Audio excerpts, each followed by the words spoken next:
arah pentaheliknya ada beberapa titik pelayanan langsung masyarakat. Selain bahwa produk di situ, kemasannya pun ada di situ.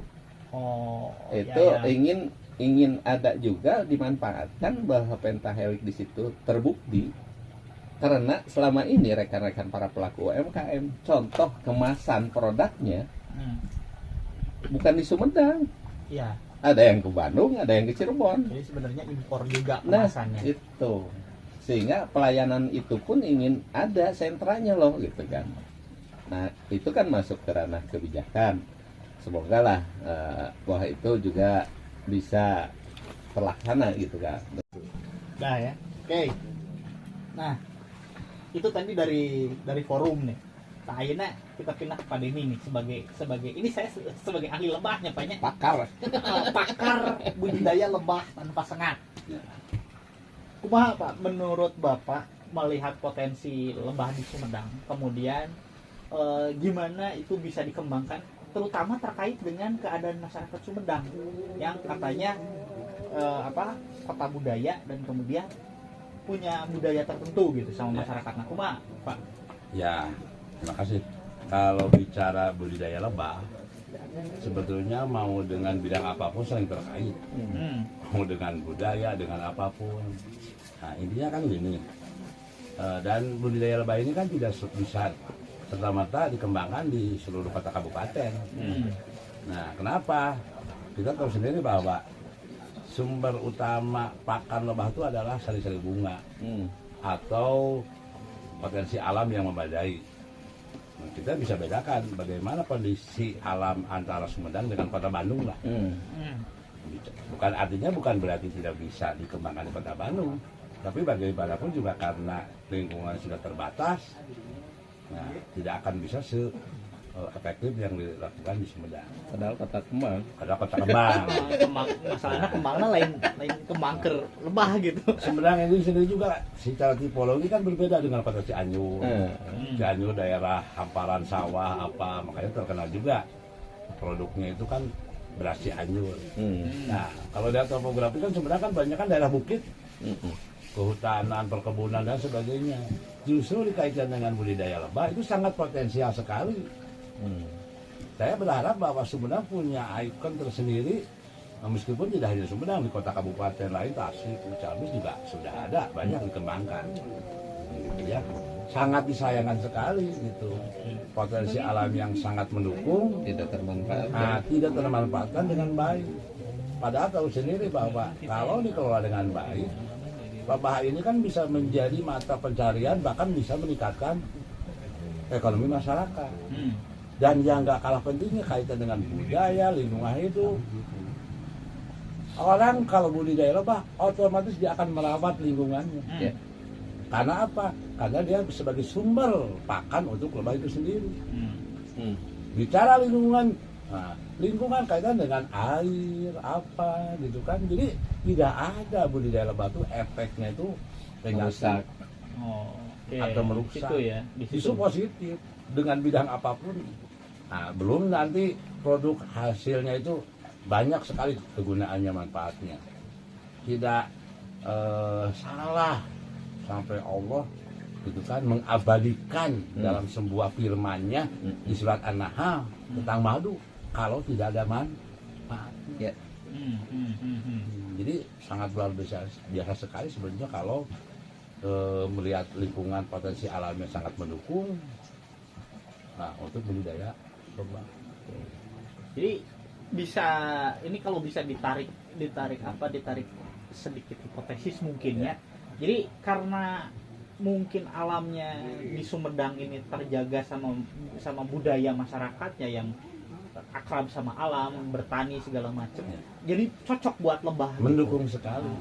Bahkan mohon maaf dulu orang tua dulu kita kalau main ke sebuah hutan, awas jangan coba-coba nebang hutan ini, pohon ini, Pamali. pamali sangat, nah gitu kan, dan akhirnya apa terjaga hutan itu.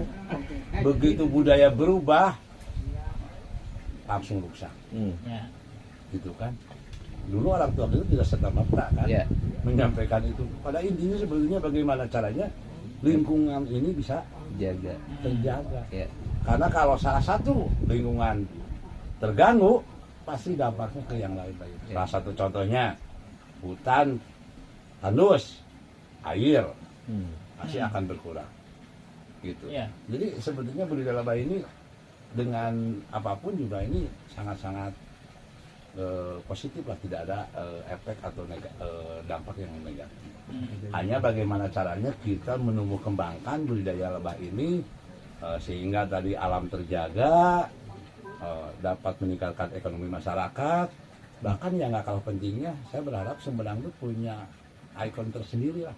Oke. Punya, apalagi sekarang kan kaitan dengan Jati Gede, itu bisa dikaitkan dengan ekowisata kan.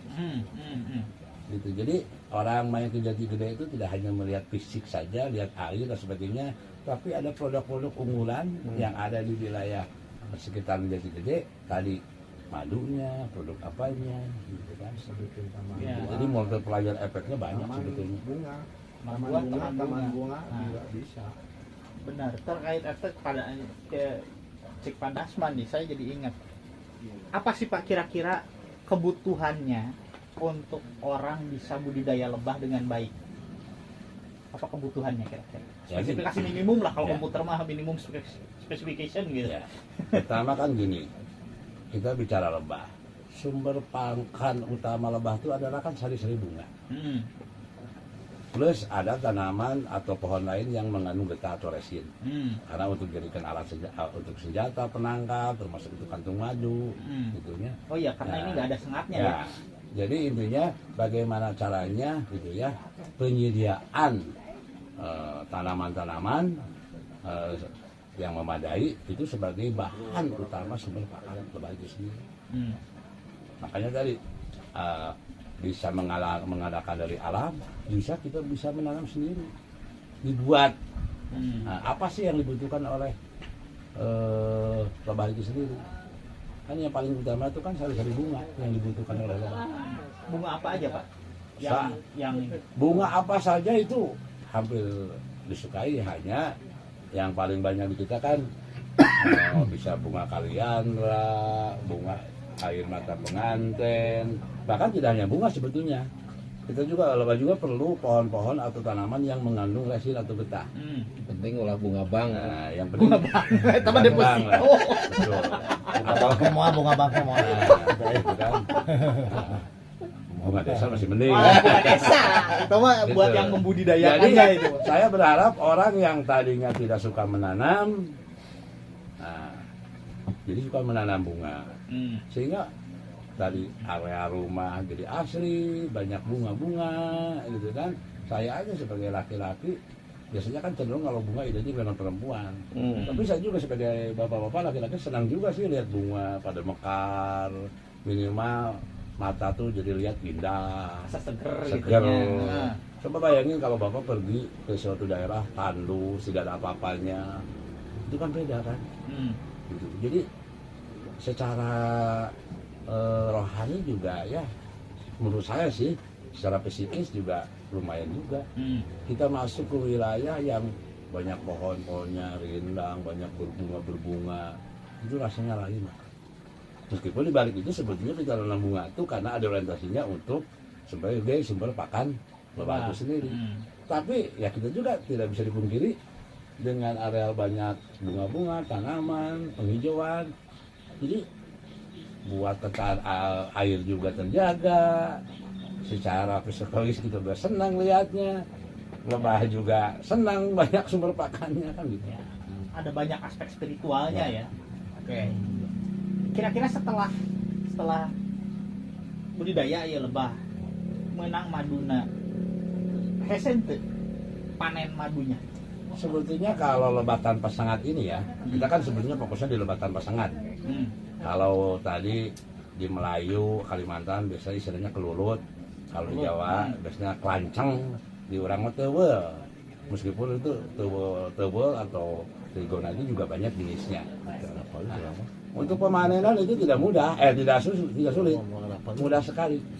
Nah, yang penting tadi, nah, kalau si lebah ini sumber pakannya sudah melimpah, koloninya mumpuni, nah, cuacanya mendukung. Saya lihat di daerah sini kan udaranya udah masuk anget lah ya.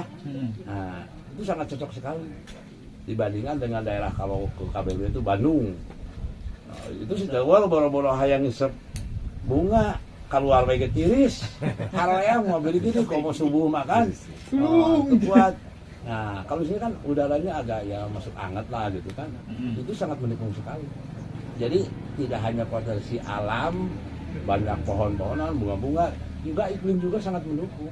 Iklim ya. Jadi sangat disayangkan sekali sebetulnya itu anugerah yang diberikan oleh Tuhan tidak termanfaatkan dengan baik oleh kita. Apakah karena kita kurang sensitif atau ketidaktahuan, ilmu pengetahuan atau apa gitu kan? Makanya kita hadir di sini memberikan pelatihan, mudah-mudahan bisa mencerahkan. Ya, amin, amin. Apa namanya itu masyarakat. Gitu. Ada potensi baru gitu ya. Bisa menciptakan lapangan pekerjaan baru lah kan. Betul. Gitu. Kalau lihat ini Pak Denny, ya ini fenomena Sumedang. Kalau kita lihat ya satu image untuk wirausaha itu masih relatif rendah. Ya. Nah, ya. Nah, kemudian juga mungkin pengangguran masih relatif banyak. Termasuk juga tingkat kemiskinan ya masih relatif banyak lah kalau dibandingkan dengan kabupaten kota yang lain yang lebih maju.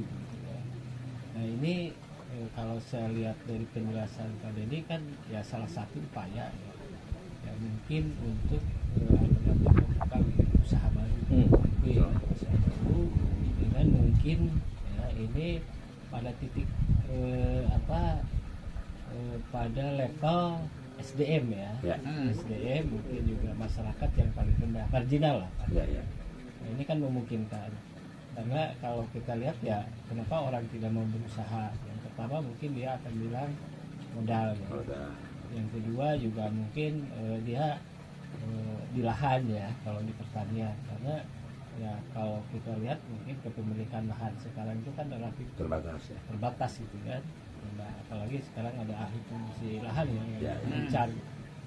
Nah ini mungkin Pak Denny bisa menjelaskan sejauh mana nih kira-kira supaya ini tadi satu bisa menciptakan wirausaha baru ya, buat terutama mungkin dengan potensi yang ada sekelilingnya, kemudian modalnya juga tidak terlalu banyak, kemudian juga prosesnya juga mungkin ini, nah kemudian juga tadi ya secara makronya gimana untuk mengungkit lah, mengatasi pengangguran dan juga mengatasi kemiskinan khususnya di Kabupaten Sumedang supaya ini menjadi gerakan gitu ya, gerakan sehingga akan proses percepatan lah ya, pembukaan wirausaha baru, menangani pengangguran, kemudian juga sekaligus untuk membantu orang keluar dari garis kemiskinan. Kira-kira seperti apa? Jadi gini, kalau saya punya pemain gini, kalau bicara orang kan bicara lebah selalu identik dengan madu, betul. Tapi sebetulnya kan produk turunan itu kan tidak hanya dalam bentuk madu. Apalagi kalau jenis trigona ini ada propolis. Kalau sendiri propolis adalah salah satu untuk obat juga kan. Bahkan sekarang banyak makanan-makanan ringan, jadi olahan yang juga dibutuhkan juga ada unsur madunya. Jadi sebetulnya produk turunannya itu tidak hanya madu tok atau propolis tok, banyak dikembangkan, gitu kan. Sehingga ini sebetulnya peluang untuk terbukanya lapangan usaha baru. Hanya yang jadi masalah sampai sejauh mana masyarakat itu memiliki kreativitas. Makanya tadi mudah-mudahan dari acara pelatihan ini bisa membuka mindset, wawasan masyarakat. Oh ternyata biningan dari budidaya madu itu banyak, tidak hanya madu saja, bisa dikembangkan di bidang-bidang lain. Tadi yang sampaikan Pak Kati betul, tidak semua mungkin masyarakat yang mohon maaf memiliki lahan yang cukup.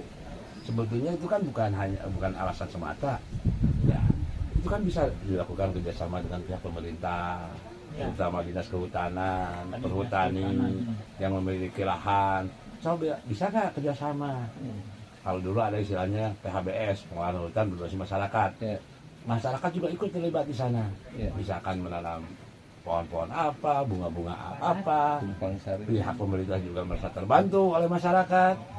masyarakat juga merasa dibantu karena ada kegiatan yang bisa menghasilkan gitu. Jadi sebetulnya banyak upaya-upaya yang bisa kita lakukan. Oke lah bagi masyarakat yang memiliki lahan yang cukup itu langsung jalan sebetulnya. Kalaupun yang tidak cukup itu bisa. Nah hanya mungkin lebih bagusnya kita berkelompok atau kelembagaannya dibenahi yang sudah ada sehingga kita kerja itu bareng-bareng, tidak hanya sendiri-sendiri. Nah, jadi gerakan akhirnya, tapi gerakan ke hal yang positif. Nah, jadi efeknya itu kan nanti bedalah antara seceleng-celengan sendiri bahasa Sunda mah ujung leleongan. Ngomong demo sama demo bukan berarti demo negatif ya. Jadi kerja bareng-bareng. Gitu. Nah, diharapkan nanti itu bisa sedikit tadi menjawab permasalahan yang disampaikan Pak Katib, membuka lapangan usaha baru, kerjasama dengan baik pihak pemerintah, swasta, yang tentunya kerjasama yang sama-sama saling menguntungkan. Kolaborasi. Jadi, saya menambahnya kayak gitu. Benar kan saya ini masih mandiri kan berkelompok. Banyak kan berapa kan. Cuman asalkan sudah ada kemauan. Termasuk alhamdulillah dari ITB kan ada pengabdian pembinaan, pelatihan untuk perluasan untuk menarik orang kan yang minat. Cuman pemerintah harus hadir. Jadi hadirnya pemerintah diharapkan. Sementara ada masyarakat yang mau, ya minimal yang mau dua lah.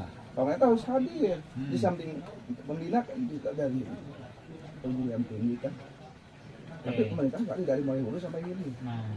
Jadi hadirnya pemerintah yang diharapkan. Di tengah-tengah masyarakat orang yang yang minimal yang ada kemauannya. Layak kahayang lah. Jika nanti akan mengikuti orang lain, Pak.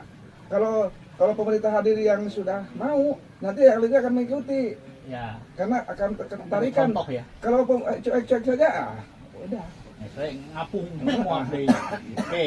Tapi gini, saya ini jadi juru bicara Pak Amin saya barusan. Kan sempat moderatoran sebentar. Jadi mungkin gini. Pak Amin itu kan dari Dinas Kehutanan ini ya, Dinas Kehutanan Sumedang. Ya, tapi di bawah provinsi itunya, Dinas Kehutanan ini sektor 9 ya. Ya, acaranya kantor cabang dinas. Cabang dinas 9 itu. Ini Sumedang Indramayu. Nah, beliau berbicara tentang tadi penggunaan lahan. Jadi sebenarnya ada program kayak PHBS itu untuk menggunakan lahan kehutanan. Problemnya adalah ada yang mengajukan diri untuk menggunakan pakai sumber daya dari dinas karena kan pohon-pohonnya gratis gitu ya. Tapi itu ditanam di lahan anu disediakan eta hutan itu, tapi di lahan sendiri. Itu satu hal. Hal yang lain, si lahan itu jadi siapa yang make gitu. Jadi sebenarnya pemerintah hadir ada, tapi caranya yang problematik, yang masih bermasalah. Jadi sepertinya tidak hadir, tapi padahal ada katanya mempersilahkan pakai ini lahan ini segini 17.400 hektar gitu tadi dia bilang gitu ya, 17.400 hektar dari Sumedang Indramayu. Nah itu satu hal. Hal yang lain mungkin ini Pak Ayep, yang forum juga bisa bantu adalah tampaknya tadi saya nggak tahu itunya materinya sampai akhir kayak gimana ya. Tapi tampaknya saya ngelihat dari ibu-ibu hadirin di sini ada kesulitan mengaitkan apa yang akan dikerjakan dengan budidaya lebah ini pada program pemerintah.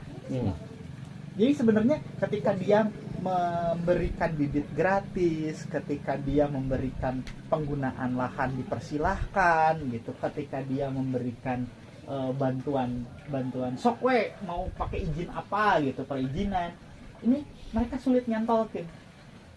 Hadirin tadi kayaknya sulit nyantolin antara apa sih hubungannya budidaya lebah sama program-program yang dijelasin ini. Nah, semacam gitu, masih ada gap. Ini saya apa sih? Ini saya apa? Nah, tadinya saya minta mau sampai beres teh, saya mau menghandle gap itu gitu. Jadi nggak apa-apa, kaitkan aja apa yang ibu-ibu pelajari di sini dengan program pemerintah. Kenapa nggak tanyain langsung aja program pemerintah apa yang bisa bantu saya? Kan bisa gitu ya sebenarnya ya. Nah, mungkin di sini Pak, di sini asosiasi bisa apa namanya menjalin menjembatani. menjembatani hubungan ini gitu. Ya, ya. Kan ini kan problematik ya. Siap.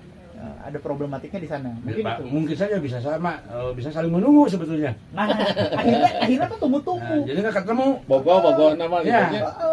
Tapi Saya ada- nunggu, pemerintah nunggu, Pemerintah nunggu. dua-duanya nunggu. Hmm. Ketemu nggak? Enggak. Nah, itu Hmm. itu juga mungkin. Makanya kenapa tadi dari sisi akademisi tetap ada keterbatasan. Tuh. Dari sisi birokrat sama juga ada keterbatasan. Saya selaku komunitas yang ada di forum silaturahmi komunikasi UMKM Kabupaten Sumedang siap terdepan. Bebas dari keterbatasan lah. Sama nanti dengan media. Ngomong, dah saya mah teu boga kepentingan hayang naik jabatan, tinggalnya. Teu boga urusan yang itu jeung urusan ieu, hayang jeung Sumedang, Forum siap.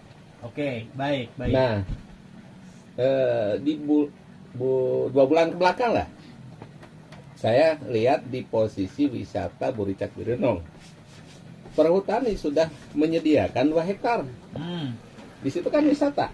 Ya. Nah, Kang hayang buka gerai di dia, ya. Tuh, sok urus. Ini langsung dari perhutani. Sok 2 hektar mau dikolaborasikan seperti apa nih forum UMKM? Siap. Tetapi tadi kamu banyak keterbatasan dari hal yang lainnya. Lahan sudah disiapkan. Ke arah baratnya Surian. Di situ ada perhutani, ada 2 kecamatan, 3 kecamatan, Tanjung Kerta, Tanjung Medar, Surian. Luas perhutaninya, luas lahannya yang ditawarkan ke kita sangat besar, Pak. Alhamdulillah termanfaatkan malah sama tadi rekan-rekan para pelaku usaha yang di bidang pon-pon. Dari mulai jahe, kunyit, lengkuas, kencur, termanfaatkan di situ. Jadi tumpang sari. Hutannya tidak terganggu gitu kan. Itunya juga termanfaatkan. Terus kerjasama kita dengan komunitas LMDH, lembaga masyarakat di sekitar hutan. Oh ya. Itu ada di provinsinya ada. Saya juga baru tahu pas ketemu Kang sok iya saya boga iya hayang dikolaborasikan geus ku saya urusanna cenah eta mah ka provinsi. Red, jadilah tuh. Jadi nanam tadi dinya bohong besar para petani nyebutkeun teu boga lahan. Pemerintah di situ hadir dengan jumlah sekian hektar. Sok tamanfaatkeun. Terciptalah lapangan pekerjaan baru. Terciptalah usaha baru. Karena pemerintah hadir. Ini pun sama. 2 hektar kalau menjadikan pilot project yang dekat aja di kecamatan di situ, utusannya ada sekarang. Kepala desanya sudah menyampaikan, perhutaninya sudah menyampaikan. Sok aku kolaborasi. Persis tadi apa yang disampaikan. Kayak aya ciri khas di dia ya, hasil lebah maduna aya. Produk UMKM na aya, wisata na aya. Sok didinya. Apa yang berikutnya Pak Denny? Nah, makanya tadi ending PR untuk hari ini jangan lama-lama, Pak. Pak Bupati rek eureun. Pak Bupati geus nantang. Urusan anggaran sok mana sok ajukeun ka dieu gitu kan. Ya, tadi ya itu maranatha kebijakan. Kita manfaatkan untuk kebaikan dan untuk manfaat semua pihak gitu kan. Yuk kita ada rembuk usaha. Di situ semua stakeholder ada. Kemas lah bareng-bareng. Media terdepan, komunitas juga terdepan dan tekalangan naon. Pak Katip istilahnya, saya mah dari lembaga pendidikan, dunia pendidikan masih ada keterbatasan. Abdi jeung media mah sampaikan misalnya saya merasa kesal nih ke dinas seseorang itu, tapi real, bukan pribadi, bukan. Kitanya juga bukan ke arah pribadi. Profesional ya. Disampaikanlah, sampaikan. Dekat kemajuan Sumedang itu mungkin Pak. Lahan mah teu kurang cek abdi mah. Jadi kita mungkin dari tergantungi. Jadi intinya dengan segala kemampuan karena kita ada program ya ke masyarakat ya. Ada riset ya, kemudian juga ada pengujian ke masyarakat. Nah itu kan bisa dimainkan sama kita, kemampuan kita, sumber daya kita ada di situ gitu ya. Tuh. Nah, jadi mungkin itu kelebihan kita. Nah, di satu sisi kita pun untuk terjun ke masyarakat untuk membudayakan, tapi di situ banyak kelemahannya. Karena itu ranahnya dari mungkin forum, kemudian juga ranahnya dari pengambil kebijakan, itu pemerintah gitu ya. Karena pemerintah itu tadi, kalau saya bilang pemerintah itu ya di bawah komando bupati atau wali kota gitu ya, atau gubernur, itu punya 3 kekuatan menurut saya. Yang pertama adalah dia punya ruang, karena wilayah itu di bawah penguasaan kan, betul. Yang kedua dia punya orang, masyarakat yang kewajiban mereka untuk bisa membudayakan mereka supaya dia berdaya, hidupnya sejahtera, gitu kan tujuan akhirnya. Nah, kemudian yang ketiga dia itu punya uang, punya anggaran yang untuk diperuntukkan untuk kesejahteraan masyarakat lagi. Nah, yang sekarang yang terjadi itu kelebihan masing-masing itu dan kekurangan masing-masing itu di sendiri-sendiri itu. Harus dipadukan. Ya, jadi kelebihan dari perguruan tinggi tidak dimanfaatkan oleh komunitas atau oleh pemerintah. Begitupun kelebihan dari pemerintah tidak bisa diakses atau dimanfaatkan oleh masyarakat, komunitas maupun dari media. Gitu. Masih ada sekam. Ya. Nah itu mungkin perlunya sinergi, perlunya kolaborasi, gitu, sesuai dengan fungsi masing-masing. Ya, dan kita mungkin kali ini udah mencoba untuk misalkan di Lembah Madu. Nah itu kan potensi, tapi ya perlu ada dorongan mengarah ke sana. Ide kita, inovasi ada kita, tapi untuk real ke lapangan perlu teman-teman yang lain kan, ya sistem yang lain. Karena kalau saya bilang, mungkin ketika kita bicara pentahelix pembangunan itu sistem Pak. Ya, betul. Ya kalau kita berbicara sistem itu pasti dalamnya ada subsistem. Betul. Nah kalau kita Saling bicara keterkaitan. sistem pentahelix, di situ ada subsistem perguruan tinggi, ada subsistem dunia usaha, ada subsistem komunitas, ada subsistem birokrat, dan ada subsistem media. Nah kalau subsistem itu bergerak semua itu akan lancar gitu. Ya. Tetapi kalau salah satu saja Perek ini terkendala masalah, pasti kacau ke sananya gitu. Karena ini sistem gitu ya, yang di dalamnya subsistem harus jalan semua. Salah satu terganggu, media terganggu akan masalah.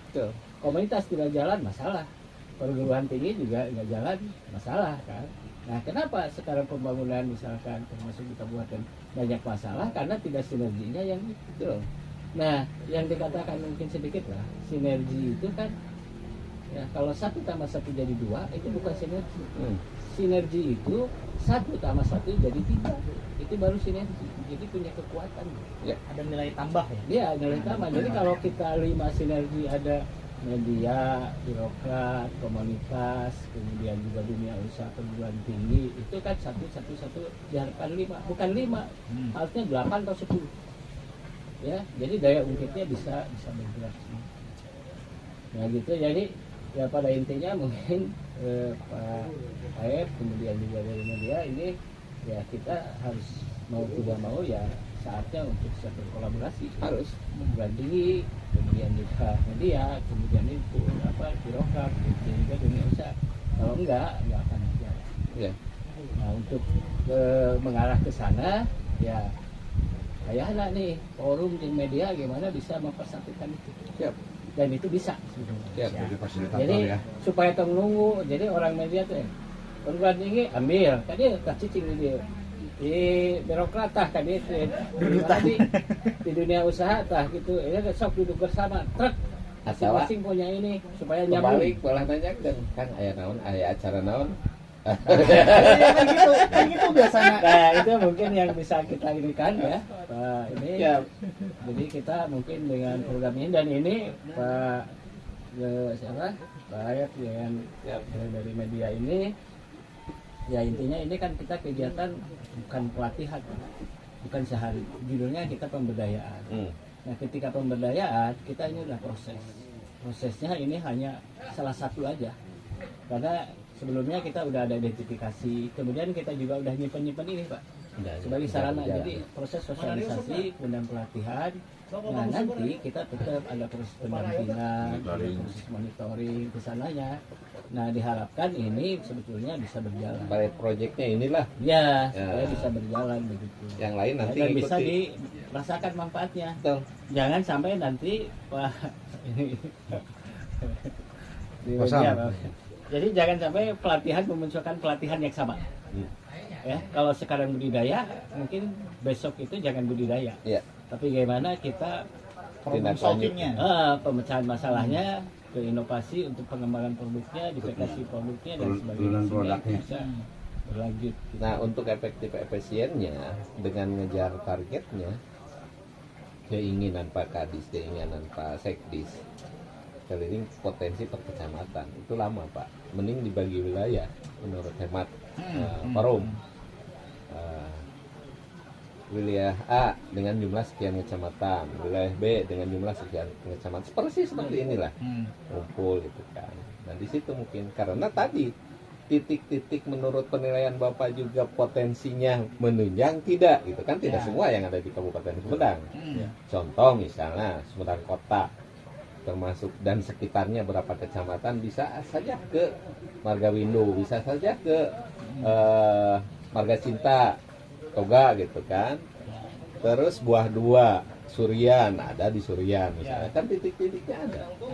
Nanti bisa berubah juga ke spesifikasi lebahnya. Tuh. Spesiesnya ini. Saya berpikir gini, betul. Saya di awal tadi jangankan bicara antara kota kabupaten, antar kecamatan bisa jadi potensi berbeda.